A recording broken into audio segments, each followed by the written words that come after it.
लोकसभा चुनाव 2024 की तारीखों का ऐलान हो गया। इसी के साथ आचार संहिता भी लागू हो गई। 543 सीटों के लिए चुनाव 7 फेज में होगा। पहले फेज की वोटिंग 19 अप्रैल को और आखिरी फेज की वोटिंग 1 जून को होगी। 4 जून को नतीजे आएंगे। वोटिंग से लेकर नतीजे तक इसमें 46 दिन लगेंगे।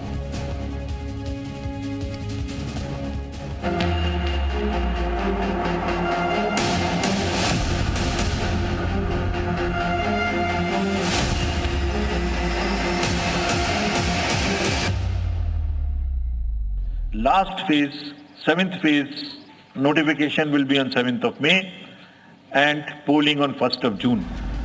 देश के सबसे बड़े पर्व की तारीखों के ऐलान के साथ ही चुनावी संग्राम की उल्टी गिनती भी अब शुरू हो चुकी है। 7 चरण में विश्व के सबसे बड़े लोकतांत्रिक पर्व का ऐलान हो चुका है। आपके टेलीविजन स्क्रीन पर सभी 7 चरणों की तारीखें दिख रही हैं। पहला चरण 19 अप्रैल, दूसरा चरण 26 अप्रैल, तीसरा चरण 7 मई, चौथा चरण 13 मई, पांचवा चरण 20 मई, छठवां चरण 25 मई को और 7वां चरण 1 जून को होगा।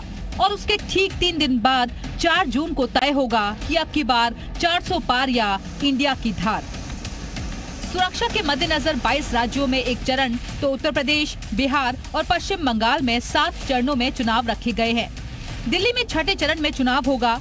एक तरफ चुनाव की तारीखों का ऐलान हो रहा था तो ठीक उसी वक्त प्रधानमंत्री नरेंद्र मोदी दक्षिण के द्वार को खोलकर 400 पार पहुंचने के लिए तेलंगाना में हुंकार भर रहे थे। तो वहीं अपनी न्याय यात्रा के आखिरी दिन राहुल गांधी ने अपने चिर परिचित अंदाज में मोदी सरकार पर जुबानी बाढ़ चलाए। आप किसी को वोट देते हो, वोट किसी और को चला जाता है।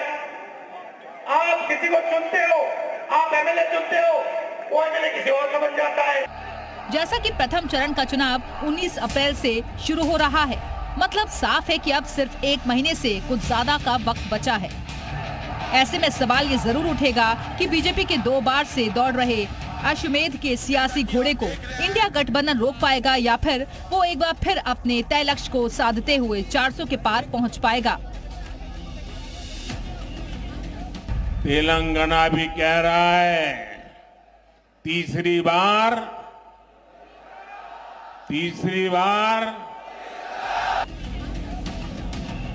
मोदी सरकार हो या फिर विपक्ष, इस बार दोनों ही तरफ से लोगों को मोदी की 4 जातियों में से शामिल 2 जातियों पर बड़ा भरोसा है।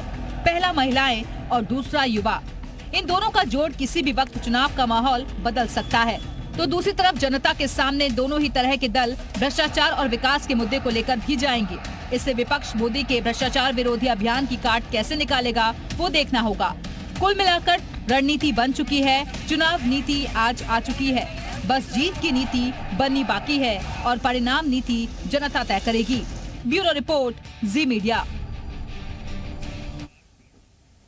तो रिपोर्ट आपने देखी और अब आपको ग्राफिक्स के जरिए बताते हैं कि 7 चरणों की जो तमाम डिटेल्स है कि किस तरह से या कितनी सीटों पर चुनाव होना है फेजेस वाइज। पहला चरण की बात करें 19 अप्रैल को है 102 सीट है। दूसरे चरण की बात की जाए 26 अप्रैल को है 39 सीट है। तीसरे चरण की अगर हम बात करें तो ये 7 मई को होगा जिसमें 94 सीटें हैं। चौथे चरण की बात की जाए 13 मई को है 96 सीटें हैं। 5वां चरण 20 मई को है 49 सीटें हैं। छठा चरण 25 मई को 57 सीटों पर मतदान होगा। 7वां चरण है 1 जून को 57 सीटों पर वोटिंग होगी और जो नतीजे हैं वो 4 जून को आपके सामने होंगे। तो इस तरह से फेजेस वाइज इलेक्शन कराए जाएंगे।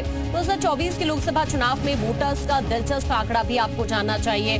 वोटर्स के बारे में जानकारी आपको दे रहे हैं। कुल मिलाकर 96 करोड़ मतदाता हैं। पुरुष मतदाताओं की बात करें तो 49 करोड़ के करीब है। महिला मतदाताओं की बात करें 47 करोड़ है। फर्स्ट टाइम वोटर्स की बात की जाए 1 करोड़ 82 लाख है। 18 से 29 साल के वोटर्स की बात की जाए 19 करोड़ 74 लाख।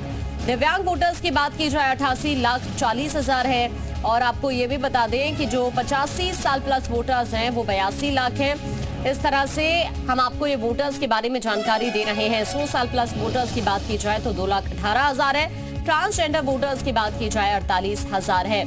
चुनाव आयोग ने चुनाव की तैयारी के लिए कमर कस ली है। चुनाव आयोग की क्या तैयारी है वो भी आपको बता देते हैं। पोलिंग स्टेशन की बात की जाए तो आपको ये बता दें कि 10 लाख के करीब है और साथ ही पोलिंग अफसरों की बात की जाए 1.5 करोड़ है। ईवीएम की बात की जाए 55 लाख, व्हीकल की बात की जाए 4 लाख। तो इस तरह से पूरा आंकड़ा हम आपको बता रहे हैं जो इसी की तरफ से चुनावी तैयारी की